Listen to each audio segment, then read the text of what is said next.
அதோட நீட் தேர்வு ரத்து பண்றாங்க, ரத்து பண்ணாங்களா? நீட் தேர்வு ரகசியம் இருக்கு, ரகசியத்தை ஒப்படைச்சாங்க சொன்னாங்களா? எதுவுமே சொல்லல, எதுவுமே செய்யல, அத்தனை பொய் தானே. இப்ப கூப்பன் கொடுக்கிறாராம். என்ன கொடுக்கிறாரு? எதுக்கு கொடுக்கிறாரு? அதுல ஒரு கமிஷன் வரும். எல்லாம் திமுக காரன் தான் கூப்பனை விற்பான். ஆட்சிக்கு வர போறது 100% இல்ல. திமுக ஆட்சிக்கு வர போறது 100% இல்ல. ஆனாலும் அவருடைய தேர்தல் அறிக்கை வெளியிட்டிருக்காங்கல்ல, நீங்க சிந்திச்சு பாருங்க. அந்த தேர்தல் அறிக்கையில் கூட திரு கருணாநிதி குடும்பத்துக்கு என்ன லாபம் வர வேண்டும் பார்த்து தான் இந்த தேர்தல் அறிக்கையில் கூப்பனை வெளியிட்டிருக்காங்க. இதே அண்ணா திமுக என்ன வெளியிட்டோம்? எல்லா குடும்பத்திற்கும் 10,000 ரூபாய் சிறப்பு உதவி வங்கியிலே செலுத்தப்படும்.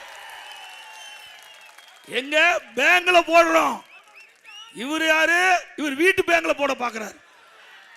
நாம நாட்டுடைமையாக்கப்பட்ட பேங்க்ல நம்ம கொடுக்கப்பட்ட வாக்குறுதியை நேரடியா மக்களுக்கு போய் சேர வேண்டும் அப்படின்னு வாக்குறுதி கொடுத்தது அண்ணா திமுக அரசாங்கம்.